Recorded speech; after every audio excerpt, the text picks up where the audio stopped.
agaasimi waxa lagu soo eeday inuu computer qaatay marawaxada qaatay iyo sidoo aragtaan Ildab Hospital oo sawirkiisa halkan ka aragtaan gudaha dib habeen ku sameeyay oo dhidkii baaritaan bay sameeyeen.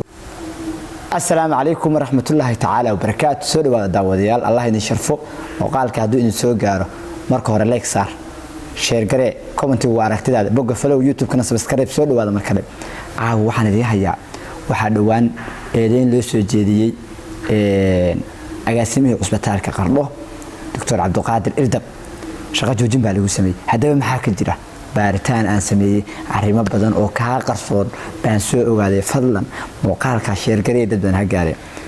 Dr. Cabdiqaadir Ildab mulkiilaha Ildab Hospital ama Care Hospital hore loo dhihi jiray ayaa agaasimiha cusbitaalka Qardho eedeyn baa lagu soo jeediyay, shaqo joojin baa lagu sameeyay, baaritaan baa la sameeyay, audit baa loo diray. hanti dhowrka ayaa marka horena wuxuu soo diray dad baara oo audit ah. marka arrintii baan rabaa inaan baaritaan fara badan ku sameeyay. hadda koorna ogtay inaan xog ka qoray, marka xog baan idinka hayaa. agaasimihi waxa lagu soo eeday inuu computer qaatay, marawaxada qaatay, qalab corona qaatay, waxyaalo noocaas oo fara badan iyo sidoo aragtaan Ildab Hospital oo sawirkiisa halkan ka aragtaan gudaha dib habeen ku sameeyay. Ildab Hospital qaybta damaanka ka hadli doona. marka cusbitaalka Qardho baaritaankii la sameeyay maxaa soo baxay? horta waxa la yiri been raad male, beentuna waa socod gaaban tahay baa dhaha. agaasimihii wixii lagu sheegay waa la waayay. dad baa suuqa wax khaldan u gashay, dadkaasu waa ceeboobeen baan leeyahay. beentina waa soo xidhay oo dhidkii baaritaan bay sameeyeen, waxba waa soo waayeen. waxa la yiri agaasimuhu marawaxad buu furtay, war marawaxad $30 suuqa taala maxaa agaasimo dhanka furanaya? xaruntiisu qalab geystay, waxba waa laga waayay. marawaxadu furtay, computer u qaatay, corona u qaatay, shaqaalu meesha ka baaciyay, waxaas dad suuqa u gashin. wixii baan baaritaan muddo ku sameeyay. hadda commentiga qaar ba hadda waxay qori doonaan fantastic waa laga hadlaya waxa qori doona agaasimo anagu isma maqal baaritaan baan muddo sameeyay. sababtana qoraal ka qoray, 2 jeer baan qoraal ka qorayaan. marka halkan raali gelin baan ka siinaya. baaritaan fara badan baan siiyay. shaqaalaha hoose oo cusbitaalka ka shaqeeyaan wareystay, waxba kama jiraan. dhawaan biri ama saadame ama maantaba hadduusan shaqadii bilaabin, shaqadiisu agaasimaha cusbitaalka Qardho oo horena u ahaa haddana u yahay uu shaqadii bilaabi doona. tan labaad agaasime Cabdiqaadir Ildab intuu joogay cusbitaalka guud ee magaalada Qardho oo xilka hayay horumar buu cusbitaalka geeyay. bal fiiriya waa kalaami wuxuu saaray cusbitaalka deyrkiisa, wuxuu saaray waa caqdiga dhir buu ku beeray. bal fiiriya waagar waxay ahaan jiray meel dhagaxa, meel ciida, meel dadka bukaanka ah ay dhibaato ku ahayd inay lagu marsiyo markii gaariga la saarayo. gawaarida markay soo maraan in dhagax tuuri jireen oo dhagax jaya daadsana.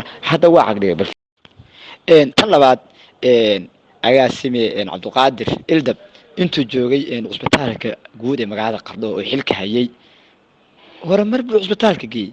bal fiiriya waa kalaami wuxuu saaray cusbitaalka deyrkiisa, wuxuu saaray waa caqdiga dhir buu ku beeray. bal fiiriya waagar waxay ahaan jiray meel dhagaxa, meel ciida, meel dadka bukaanka ah ay dhibaato ku ahayd inay lagu marsiyo markii gaariga la saarayo. gawaarida markay soo maraan in dhagax tuuri jireen oo dhagax jaya daadsana. hadda waa caqdiga. bal fiiriya Soomaalidu dadka wax qabta oo horumarka sameeya oo dalka u shaqeeya oo si daacad u shaqeeya ma ogola.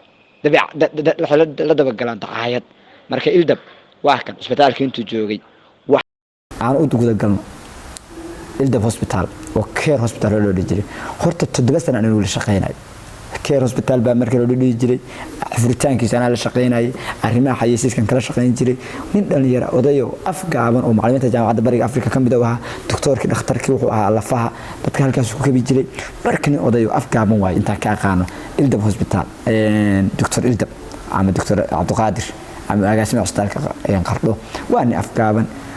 Ildab Hospital marka dad baa waxay soo dhigayeen wuu horumariyay, waa dhisay. horta waa la dhisay, warna sawirka ka aragtaan dabaqa dhulku degan yahay waa la qurxiyay, si waa la dhisay, bilic baa ka muuqata. dadkii lahaa baa dhistay. taayaan lagu eedeyn doctorka.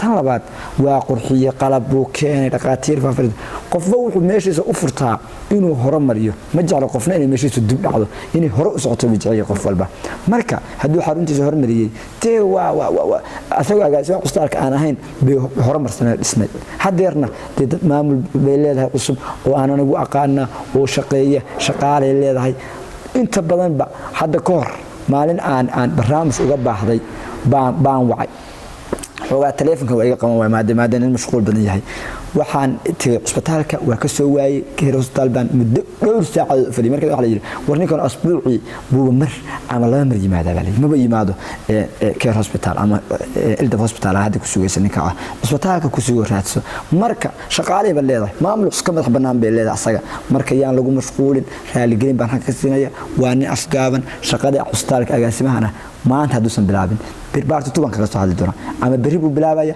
ama saada ama maanta uu bilaab marka raali gelin baan xagaasna ka siinaya agaasimaha oo qoraal hore aan ka qoray dadka wax badan ka qorqorana waxaan leeyahay warana baaritaan soo sameeyay oo dhidkiina waxba waa ku waayay inay warbixinta soo saaraan oo baraha bulshada soo dhigan baan rajayn doona marka aad iyo aad baa mahadsantahay muuqaalka fadlan ii share gareeya commentiga aragtidaada habeen wanaagsan isma dhaafno baarti 2 ayaan ka soo sameyn doonaa in agaasimaha cusbitaalka Qardho markuu shaqada insha Allah uu shaqada cusbitaalka agaasimaha u bilaabo baartito ayaa inoo balan been raad ma leh ninka odayga ah agaasimaha waa lagu digdig dad badan wax ka qoray waa arkay ana xataa ka soo qoray raali gelin baan ka siinay habeen wanaagsan